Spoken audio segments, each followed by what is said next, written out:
ఒక్కడు మీకు కనబడిన ఎడల నేను దాన్ని క్షమించుదును. యెహోవా జీవము తోడు అని మాట పలికినను వారు మోసమునికై ప్రమాణము చేయుదురు. చాలు నవ్వు చూద్దామా.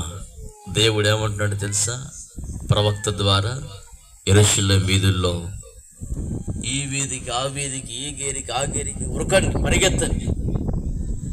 ఎందుకయ్యా అంటే ఒక్కడైనా నమ్మకస్తుడు కనబడితే ఆ ఒక్కని బట్టి ఆ ప్రాంతాన్ని, ఆ ప్రదేశమును క్షమించటానికి దేవుడు సిద్ధంగా ఉన్నాడు.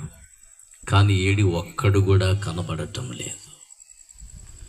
దేవుడు వెతుకుతూ ఉన్నాడట, ఒక్కడైనా నమ్మకస్తుడు కనబడతాడేమో.